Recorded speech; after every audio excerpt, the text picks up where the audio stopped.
Corviknight. It's a bird.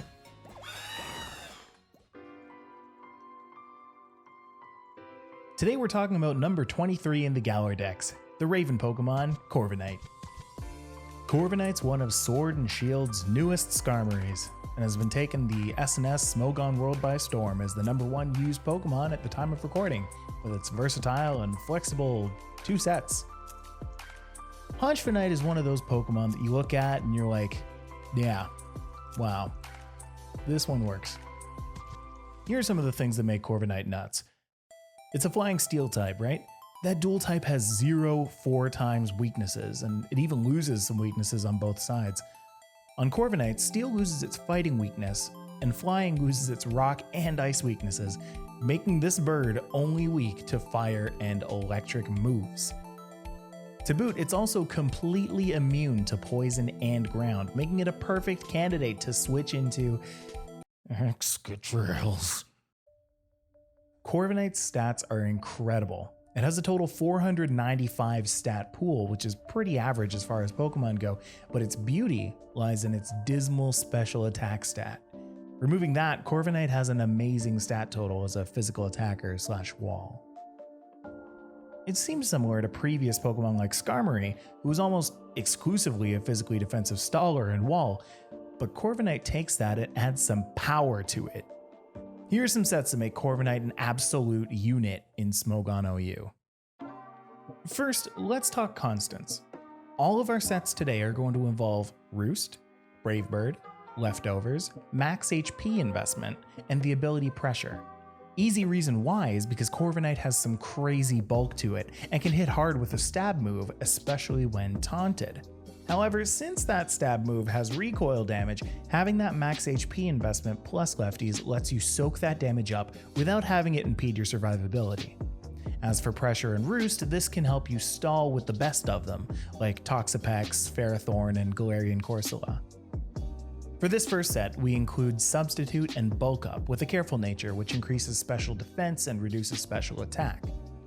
The Substitute allows it to avoid moves like Leech Seed and Will-O-Wisp, while Bulk Up allows you to bolster your defenses even harder, while at the same time boosting your attack to take down other stalling Pokemon. You want to run that sub-bulk variant against most physical attackers, but it runs into some trouble with Rotom Heat, special variants of Aegislash, and Hydreigon's other special attackers. Tossing in a strong special wall like Sylveon or Gastrodon might be a strong consideration. This is a variant that I absolutely love.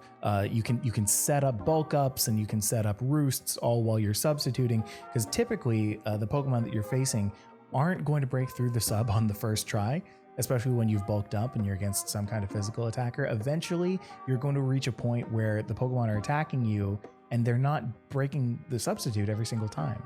So you can just put yourself right back up to full, keep on using the bulk ups, and get yourself to a point where you can just one-shot every single Pokemon while they can't do anything to you. It's nuts. Our second set's more of a utility set, which includes U-Turn and Defog with an Impish Nature, which increases defense and reduces special attack.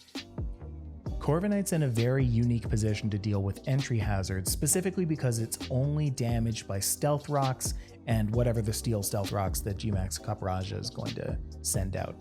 It's only damaged by those. Sticky Web, Spikes, and Toxic Spikes all are not affected by the Steel type or the Flying type. Again, another reason why the typing is just so incredibly amazing. They don't do anything at all. So if a Ferrothorn is out and sending out Spikes, or Toxapex is out sending out Toxic Spikes, you can let them set all that up. Corviknight can come out and completely defog, get rid of everything, and then the opponent's wasted 3 to 5 turns. Defog can also be used to remove popular defensive moves like Reflect and Light Screen, which almost completely shuts down certain sets of Pokemon like Grimmsnarl. U-Turn helps your prediction game by being able to remove Corviknight in favor of a Pokemon that'll do the cleanup once the damage has been soaked, or once the hazards have been removed. Corviknight's slow enough to be outsped by a lot of Pokemon that likely will not take it out. Then you have the opportunity to switch out into a Pokemon that can activate an item like a Flame Orb at the end of the turn, or a Pokemon that needs a hazard-free board to not break an item like a Focus Sash. Alternatively, you could run Body Press to deal with rock types like Tyranitar or steel types like This Pokemon's versatile enough to be on almost any team, but you may want to consider running a Seismitoad or a Toxapex just to make sure you don't fall to high power fire Pokemon like Cinderace or the other Pokemon I mentioned for the other set. Corviknight's hidden ability Mirror Armor isn't typically used in OU, as Pokemon act a little more selfishly. They typically want to increase their stats or reset them with Clear Smog.